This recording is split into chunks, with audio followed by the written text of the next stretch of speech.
नमस्ते जी। आगे हम लोग साइंस के सब्जेक्टिव के क्वेश्चन को लेकर ये आपका 100% एकदम क्वेश्चन बनेगा। 100% कल का एग्जाम में आपका क्वेश्चन बनेगा, कोई दिक्कत नहीं है। आप बढ़िया से इस वीडियो को पूरा देखिएगा, कल करता और आइएगा, ठीक है। चलिए क्वेश्चन को देखते हैं और सबका आंसर बताएंगे। कौन कौन इंपॉर्टेंट क्वेश्चन, सब इंपॉर्टेंट क्वेश्चन आपका 100% एकदम बनना है कल का ना, 100% बनेगा, ठीक है। एकदम बढ़िया से बना के आइएगा कल का ना। चलिए देखते हैं सबका आंसर क्या है, चलिए देखते हैं। आपके फिजिक्स में यानी भौतिक शास्त्र में आपको 8 क्वेश्चन पूछेगा, जिसमें से आपको 4 क्वेश्चन का जवाब देना है और प्रत्येक क्वेश्चन आपका 2 नंबर का रहेगा। यानी कि 8 नंबर का क्वेश्चन आपसे पूछेगा कौन में, लघु उत्तरीय में आपको 8 क्वेश्चन पूछेगा, जिसमें 4 का जवाब देना है। चलिए इसका देखते हैं आंसर क्या है। आंसर देख लेते, पहले क्वेश्चन पढ़ लीजिए, उसके बाद आंसर देखते हैं। 1 नंबर क्वेश्चन देखिए आपका क्या कर रहा है।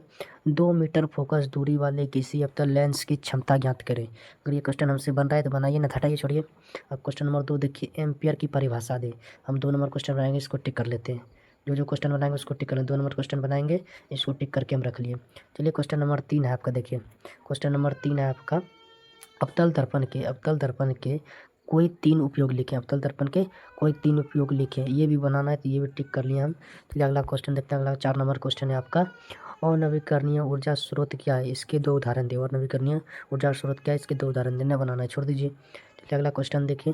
क्वेश्चन नंबर 5 है आपका, प्रकाश का प्रकीर्णन, ये कौन नहीं जानता है। अगर नहीं जानते आपका आंसर अभी बताएंगे, सब बढ़िया से याद कर लीजिएगा, एकदम कल एकदम गर्दा उड़ा करिएगा, छप के आइएगा। चलिए इसको टिक मार के रख लेते हैं, ये भी बनाना है हमें। 4 को चुनना आपको, एक और को ले लीजिए, एक और ले लीजिए। 7 नंबर क्वेश्चन को, और चुंबकीय क्षेत्र 7 नंबर क्वेश्चन को बनाएंगे, ठीक है, 7 नंबर क्वेश्चन। चलिए अब इसका आंसर हम देख लेते हैं, आंसर क्या है। चलिए देखिए, भौतिक का लघुत्तरीय क्वेश्चन का क्वेश्चन नंबर 1 से 8 तक के किन्हीं 4 प्रश्नों का बस आपको उत्तर देना है। तो हम क्वेश्चन नंबर 2 का उत्तर दे रहे हैं। क्वेश्चन नंबर 2 का उत्तर है आपका, इसका मतलब है कि जब किसी बिंदु से प्रति सेकेंड 6.24 × 10⁻8 इलेक्ट्रॉन गुजरते हैं तो उसे धारा की मात्रा 1 एम्पियर होती है। एम्पियर की परिभाषा ये, अगर आप समझ गए तो ये एकदम लिखिए। आपको एकदम गर्दा उड़ा करना है, कल्पना गर्दा उड़ा करना है, ठीक है। ये एम्पियर की परिभाषा, आपका एम्पियर की परिभाषा, ठीक है। चलिए देखते हैं अगला क्वेश्चन नंबर 3 आपका। क्वेश्चन नंबर 3 में आपका, सर्च लाइट, सेविंग मिरर, दंत चिकित्सक, दर्पण, सेटेलाइट डिश और अन्य उपयोगों में अवतल दर्पण का उपयोग किया जाता है। अवतल दर्पण में प्रकाश किरणों को संरेखित और संकेंद्रित करने की क्षमता है।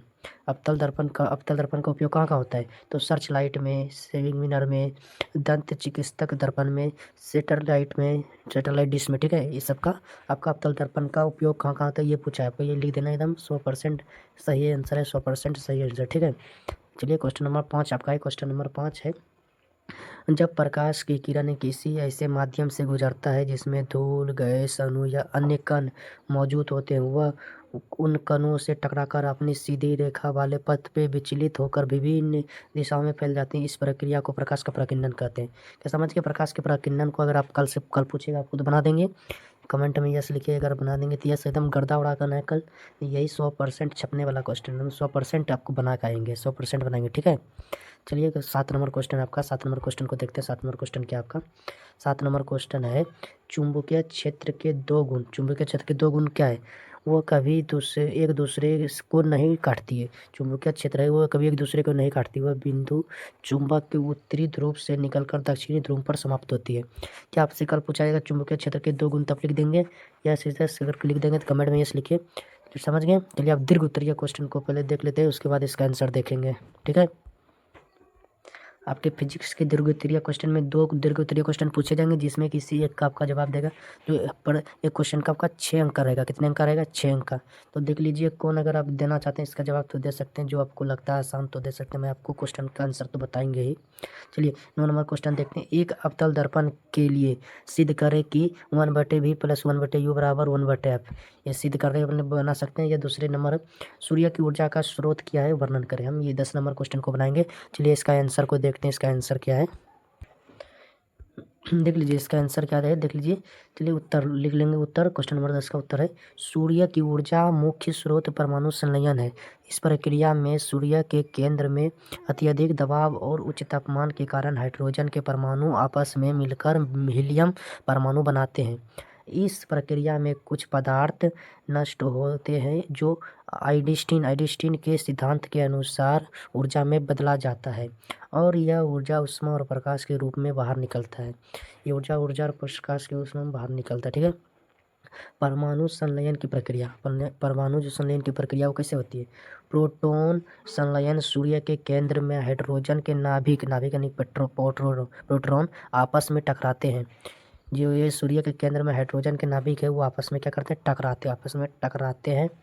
हाइड्रोजन से हीलियम 2 प्रोटॉन मिलकर एक डायरेक्टियम नाभिक, एक प्रोटॉन और एक अन्य न्यूट्रॉनो बनाते हैं। फिर ये ड्यूटेरियम एक और प्रोटॉन के साथ मिलकर हीलियम 3 नाभिक और गामा किरण बनाते हैं।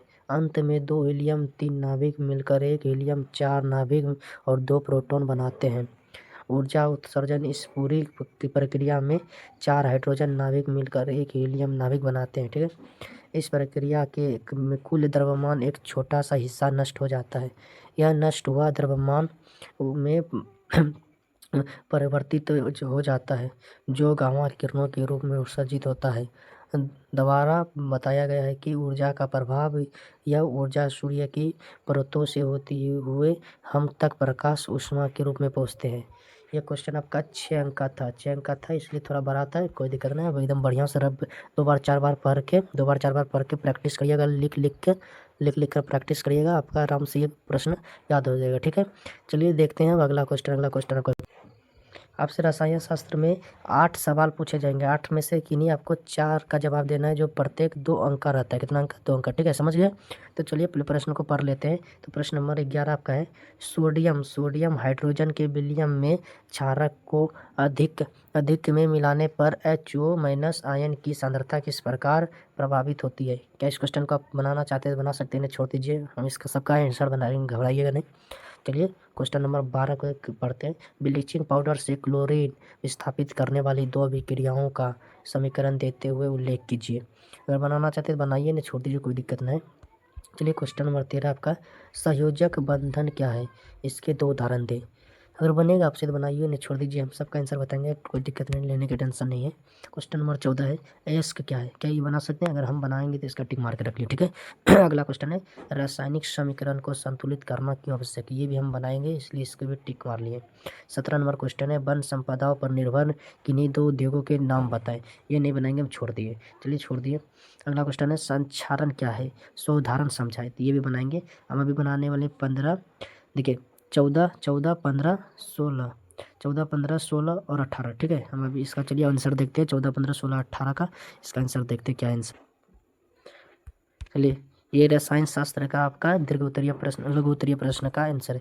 तो कि 8 में इसमें से 8 में से किन्हीं 4 का उत्तर देना आपको। तो चलिए 14 नंबर हम चुने, तो 14 नंबर का उत्तर देखिए। 14 नंबर का उत्तर क्या है? अयस्क एक ऐसी चट्टान है जिसमें कई मूल्यवान खनिज था।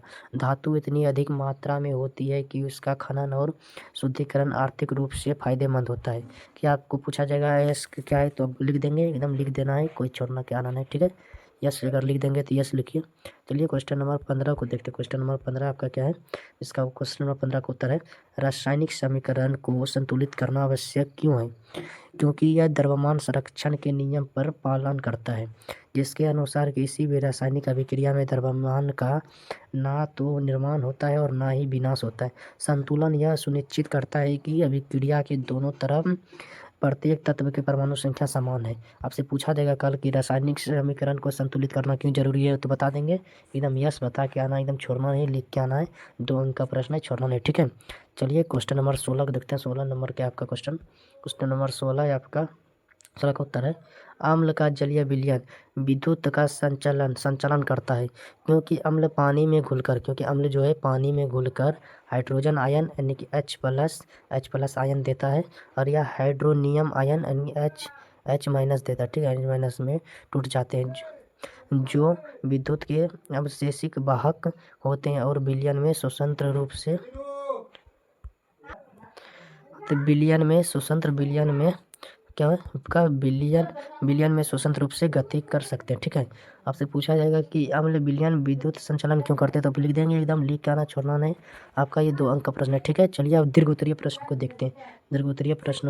ठीक है, दीर्घ उत्तरीय प्रश्न क्या है देख आपसे पूछा गया कि 19 से 20 तक दीर्घोत्तरीय प्रश्न है, किन्हीं एक प्रश्न का उत्तर दे। एक प्रश्न के लिए आपको 5 अंक निर्धारित है, ठीक है, 5 अंक निर्धारित है। चलिए अब हम कौन सा क्वेश्चन बनाते पढ़ लीजिए पहले क्वेश्चन को, जो इजी होगा वही बनाइएगा, कोई भी एक। अयस्कों से धातु के निष्कासन में प्रयुक्त चरणों को लिखिए। दूसरा नंबर क्वेश्चन, वर्षा जल के संचयन के लाभ का संक्षापित करिए। तो हम 19 नंबर क्वेश्चन को बनाने वाले हैं, ठीक है, हम 19 नंबर क्वेश्चन को बनाने वाले हैं। चलिए 19 नंबर क्वेश्चन का हम अभी 19 नंबर क्वेश्चन का देखने वाले आंसर। इसका आंसर क्या है देखते हैं। 19 नंबर क्वेश्चन का आंसर, 19 नंबर क्वेश्चन का आपका आंसर है, आइसो के संदर्भ में धातु निर्धारण के लिए सामान्य चरणों में अयस्क की सांद्रता अयस्क का धातु ऑक्साइड में रूपांतरण, भर्जन या निष्पादन, उसका अपचयन द्वारा धातु का निष्कर्षण और अंत में शुद्ध धातु प्राप्त करने के लिए परिष्करण शामिल है। यह ध्यान रखना महत्वपूर्ण है कि ये चरण मुख्य रूप से धातु के निष्कासन के लिए है और आइसो परमाणु इन प्रक्रियाओं की गुणवत्ता और नियंत्रण सुनिश्चित करने के लिए एक ढांचा प्रदान करता है। अगला है, आगे लिखा है आपका धातु के निष्कासन के चरण। अयस्क की सांद्रता, ठीक है, अयस्क के छोटे टुकड़े में पीसा जाता है, अयस्क को छोटे टुकड़े में पीसा जाता है, ठीक है। गैंग अशुद्धियों को दूर करने के लिए अयस्क को केंद्रित किया जाता है, ठीक है, अयस्क को केंद्रित किया जाता है। प्रक्रियाओं में गुरुत्वाकर्षण पृथक्करण, चुंबकीय पृथक्करण और झाग प्लावन शामिल है, ठीक है। ये आपका कितने नंबर का क्वेश्चन था? ये आपका 5 नंबर का क्वेश्चन था, इसलिए थोड़ा बड़ा था, बढ़िया से एकदम लिख के याद कर लीजिएगा, आपका ये क्वेश्चन बनेगा, ठीक है। आपका ये 5 अंक का दीर्घोत्तरीय क्वेश्चन था, 5 नंबर का दीर्घोत्तरीय क्वेश्चन है, ठीक है। बढ़िया से एकदम 2 से 3 बार लिखना है, एकदम बढ़िया से लिखना है, लिख के एकदम याद हो जाएगा, लिख के याद कर सकते हैं, ठीक है। चलिए अगला क्वेश्चन देखते हैं कि आपको बायोलॉजी में दीर्घोत्तरीय क्वेश्चन दिया गया है, जिसमें 8 क्वेश्चन में से आपको 4 क्वेश्चन बनाना है, ठीक है। सब में 8 में से 4 बनाना है, 21 से लेकर 28 तक दीर्घोत्तरीय क्वेश्चन है आपका। चलिए पहले क्वेश्चन को पढ़ लेते हैं, उसके बाद इसका आंसर देखते हैं। क्वेश्चन नंबर 21 है आपका, साइनो ऑडिकुलर नोड क्या है सर? इसको नोड क्या है? नोड अगर बनाना है बनाइए, छोड़ दीजिए, हम आपको आंसर बताएंगे, कोई दिक्कत की बात नहीं। ओजोन क्या है, इसका महत्व आपको बताएं। डीएनए आनुवांशिकता का आधार है कैसे? हार्मोन क्या है, ये बनाएंगे अब, ठीक है, इसको भी बनाएंगे, लिख लेते हैं। पुष्पों में दल पत्रों का क्या कार्य है? ये नहीं बनाना, छोड़ते। पर्यावरण क्या है? इतना हल्का क्वेश्चन छोड़िएगा जी, एकदम बना का ना कल छोड़ना नहीं, ठीक है। ग्लाइकोलिसिस क्या है? ठीक है, ये अगर छोड़ दीजिए। क्वेश्चन नंबर 28 को बनाना है, पोषण क्या है? छोड़ना ना, एकदम पोषण बना के ना, पोषण क्या है, ठीक है। चलिए इसका आंसर देखते हैं, आंसर क्या है इसका, आंसर एकदम चलिए बायोलॉजी के लघुत्तरीय क्वेश्चन को देखते हैं। लघुत्तरीय क्वेश्चन को आपको 4 क्वेश्चन का उत्तर देना, ठीक है, 4 क्वेश्चन का। तो क्वेश्चन नंबर 23 है आपका, इसका उत्तर है आपका डीएनए आनुवांशिकता का आधार है, क्योंकि यह आनुवांशिक जानकारी को संग्रहित करता है और इसे एक पीढ़ी से दूसरे पीढ़ी तक पहुंचाया जाता है। यह जीन के माध्यम से यह करता है जो डीएनए के खंड होते हैं और लक्षण के लिए निर्देश देते हैं। प्रजनन के दौरान डीएनए माता पिता से संतान में संस्थापित होता है, जिसमें माता पिता के लक्षण बच्चों में दिखते हैं। आपके पूछेगा डीएनए के बारे में क्या, लिख देंगे एकदम। डीएनए के बारे में अगर कल से पूछा जाएगा कि डीएनए क्या है, तो एकदम गर्दा उड़ा के लिख देना, ठीक है। 2 अंक का क्वेश्चन है, छोड़ना नहीं है, एकदम लिख के आना, ठीक है। चलिए क्वेश्चन नंबर 24 आपका, क्वेश्चन नंबर 24 का आंसर देखते हैं। इसका आंसर है हार्मोन क्या है? आपसे पूछा जाएगा हार्मोन क्या है, तो क्या बताएंगे? तो इसमें लिखेंगे हार्मोन शरीर में रासायनिक संदेश वाहक होते हैं, जो ग्रंथि द्वारा बनाए जाते हैं और रक्त प्रवाह में छोड़े जाते हैं। यह हार्मोन रक्त के माध्यम से शरीर के अन्य अंगों तक पहुंचता है, जहां वह वृद्धि, चयापचय, यौन कार्य, प्रजनन और नींद चक्र जैसी जैविक क्रियाओं को नियंत्रित करता है। आप समझ गए कि हार्मोन क्या है? अगर कल पूछा जाएगा तब लिख देंगे, एकदम छोड़ के नहीं आना। 2 नंबर का क्वेश्चन, ठीक है, एकदम 100% कल बनाना है, 100%। 40 में से 40 आपको कल बना के आना है, एकदम छोड़ना नहीं। 40 में 40 सब्जेक्टिव बना के आना, ठीक है। चलिए क्वेश्चन नंबर 26 को देखते हैं। क्वेश्चन नंबर 26 है आपका, क्वेश्चन नंबर 26 है, पर्यावरण क्या है? तो पर्यावरण वह सब कुछ है जो किसी जीव को घेरे रहता है, इसमें सभी जीव और निर्जीव चीज़ें शामिल होते हैं उसके जीवन को प्रभावित करते हैं। ठीक है, एकदम आसान भाषा है। 2 नंबर छोड़ना नहीं, एकदम पर्यावरण को बना के ना। ठीक है, चलिए अगला क्वेश्चन देखते हैं। क्वेश्चन नंबर 28 आपका। क्वेश्चन नंबर 28 क्या है? पोषण। पोषण किससे, पोषण क्या है? पोषण की परिभाषा लिखें। लिखना है पोषण वह प्रक्रिया है, पोषण वह प्रक्रिया है जिसके माध्यम से कोई जीव अपने शरीर के विकास, रखरखाव और ऊर्जा के लिए पोषक तत्वों का ग्रहण करता है। उनका उपयोग करता है। इसमें भोजन और पेय के सेवन से आवश्यक पोषक तत्व जैसे कार्बोहाइड्रेट, प्रोटीन, वसा, विटामिन, खनिज और पानी को प्राप्त करना और शरीर के द्वारा उन्हें तोड़ना और उपयोग करने की क्रिया शामिल करना, यह पोषण की परिभाषा है। ठीक है, एकदम लिख के आना। अगर कल पूछा जाएगा आपसे, एकदम लिख के आना। ठीक है, छोड़ना नहीं, एकदम बढ़िया से लिख आइएगा। 2 अंक का प्रश्न है। चलिए अब दीर्घोत्तरीय प्रश्न को देखते हैं, उसका आंसर क्या है उसका क्वेश्चन। ठीक है, दीर्घोत्तरीय प्रश्न को पढ़ते हैं। दीर्घोत्तरीय क्वेश्चन में आपको 2 क्वेश्चन पूछा जाएगा। आपको 2 क्वेश्चन के लिए 1 प्रश्न का उत्तर जो 5 अंक का रहेगा। ठीक है, चलिए क्वेश्चन नंबर 29 आपका। परागकण किसे कहते हैं? परागकण पर वर्षा का प्रभाव लिखें। अगर ये बनाना है तो बना लीजिए, नहीं बनाना छोड़ दीजिए, कोई दिक्कत नहीं, कोई भी एक बनाए। मनुष्य के प्रमुख 5 लैंगिक जनन संचालित रोग, उनके कारक एवं लक्षण को लिखें। ठीक है, हम तो 29 नंबर क्वेश्चन को बनाने वाला है। ठीक है, चलिए इसका उत्तर देखते हैं क्या उत्तर। दीर्घोत्तरीय क्वेश्चन नंबर 29 आपका। इसका आंसर है क्या? परागकण वह प्रक्रिया है जिसमें पुंकेसर परागकणों का स्त्री केसर के वर्तिकार्क तक स्थानांतरण होता है। वर्षा का परागकण पर नकारात्मक प्रभाव पड़ता है क्योंकि बारिश के कारण परागकण धुल जाते हैं जिसमें वह वर्तिकार्क तक नहीं पहुंच पाते हैं। परागकण की प्रक्रिया बाधित होते हैं। वर्षा से परागकण पर कोई विशेष प्रभाव नहीं पड़ता है। ठीक है, प्रभाव नहीं पड़ता है, लेकिन पर परागकण में बाधा उत्पन्न होती है। ठीक है, वर्षा का परागकण पर प्रभाव। परागकण बाधित होता है। वर्षा की बूंदें परागकणों को उजाड़ ले जाती है। हवा या कीड़े द्वारा होने वाला परागकण में बारिश परागकणों को पौधे के परागकणों पर चिपके रहने से रोकती है, जिससे उनका स्थानांतरण नहीं हो पाता। ठीक है, आपसे पूछा जाएगा परागकण के बारे में लिखने के तो लिख दीजिए। 5 अंक का प्रश्न है, या छोड़ना नहीं, एकदम 5 अंक का प्रश्न है, छोड़ना नहीं। ठीक है, चलिए आपको ये सब्जेक्टिव सारा एकदम बता दिए, बढ़िया से एकदम लिख के याद कर लीजिएगा। आपको अगर ये पूरा PDF चाहिए तो ये हमारे व्हाट्सअप चैनल पर जुड़ सकते हैं, जिसका लिंक डिस्क्रिप्शन बॉक्स में। धन्यवाद, मिलते हैं सोशल साइंस की क्लास में। एकदम बढ़िया से याद करके जाइए, बढ़िया से पढ़ के जाइए, कल गर्दा और आना है। धन्यवाद, मिलते हैं सोशल साइंस की क्लास में।